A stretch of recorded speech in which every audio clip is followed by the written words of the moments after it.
কিছুদিন হলো জানি কিন্তু যে সুন্দরবনে এই হরিণ শিকার কিন্তু ব্যাপকতা পেয়েছে, অনেক শিকার হচ্ছে।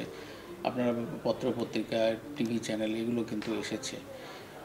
সেইগুলো রেফারেন্স ধরেই কিন্তু আমরা কাজ শুরু করেছি। বিশেষ করে এই মে মাসের 1 তারিখ থেকে আমরা একটি 1 মাসব্যাপী প্রথম দফায় যে আমরা কাজ করব সেটি হলো প্রতি ক্যাম্পে ক্যাম্পে ফুট পেট্রোলিং, মানে উপরে হেঁটে, আসলে ফাঁদ তো উপরে থাকে, নদী দিয়ে হাঁটলে, খাল দিয়ে হাঁটলে কিন্তু এই ফাঁদ পাওয়া যায় না।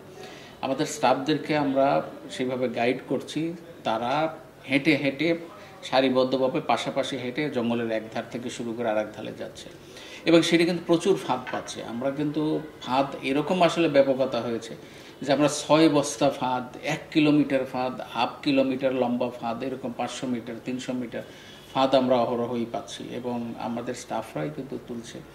ফাঁদের মধ্যে আটকে থাকা হরিণও আমরা পেয়েছি। অর্থাৎ ফাঁদের ব্যবহার প্রচুর হয়। আমাদের মতো এলিট শ্রেণীই কিন্তু খাচ্ছে, যার ফলে এটা না হলে তো, খাওয়ার লোক না হলে তো এটা ধরার কথা না। তো আমরা দেখি কতটুকু করতে পারি। আমরা আসামিও চালান দিয়েছি, আমরা এর মধ্যে কয়েকজন আসামি চালান দিয়েছি। সম্প্রতি যে আজকেই আসামি আমরা চালান দিলাম, আমরা কিন্তু 2 জন আসামিকে, হরিণ ধরা আসামিকে চালান দিলাম, এবং পরশুদিন থেকে আমাদের টিমগুলো জানছে যে তারা হরিণ শিকার করতে গেছে। তাদেরকে ধরার জন্য চেষ্টা করে সব দিক থেকে খালগুলো আটকে রাখা হয়েছে, তারা যেতে পারছে না। তো ফাইনালি কালকে আমরা তাকে ধরতে পেরেছি, এবং দেখা গেছে মাংসগুলো নষ্ট হয়ে গেছে, ফেলে দিয়েছে। মাথাটাও ছিল, মাথার চামড়া পছন্দ। এইটা 2টা আমরা পেয়েছি, 2টা মাথা সহ চামড়া সহ 2টা আমরা পেয়েছি, আমাদের টিম পেয়েছি, এবং তাদেরকে আমরা সোপর্দ করেছি কোর্টে। আমাদের শরণখোলা রেঞ্জ এবং চাঁদপাই রেঞ্জ আমাদের অনেক পরিমাণ, আমরা প্রায় 100 কেজির মতো আমরা কিন্তু ফাঁদ পেয়েছি। হরিণের মাংস পেয়েছি আমার এক জায়গায় পেলাম 42 কেজি, আর এক জায়গায় পেলাম হলো সেটিও বোধহয় 10-12 কেজি, এরকম আমরা পেয়েছি।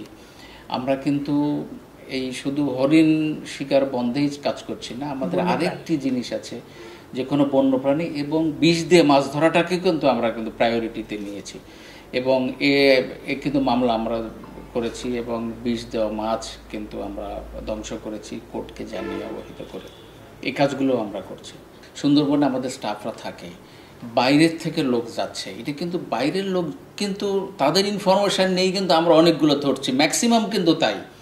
অর্থাৎ এখনও ভালো মানুষ কিন্তু লোকালয়ে আছে। আমরা চাচ্ছি যে কিছু সংগঠনও দাঁড় করানো। আমরা কিন্তু এই যে জ্ঞানপাড়া এবং চরদুয়ানিতে আমরা কিন্তু 2টি সংগঠন, স্বেচ্ছাসেবী সংগঠন আমরা করেছি, এখন ঘোষণা বাকি, ওত নেওয়া বাকি। তারা বলেছে যে আমরা প্রতিজ্ঞা করে আমরা লাগবো এটার পিছনে। তো এগুলো আমাদের কাজ করবে। আমাদের স্থানীয় লোকজন আমাদেরকে ইনফরমেশান দিচ্ছেন।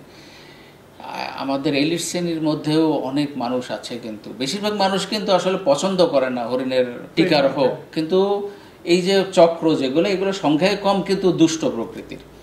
তো এদেরকে ঠেকানো যাবে, অ্যাটলিস্ট আমরা যতটুকু মিনিমাম করে নিয়ে আসতে পারি, আমরা যতটুকু শূন্যের কাছাকাছি নিয়ে আসতে পারি এই ইয়েটা।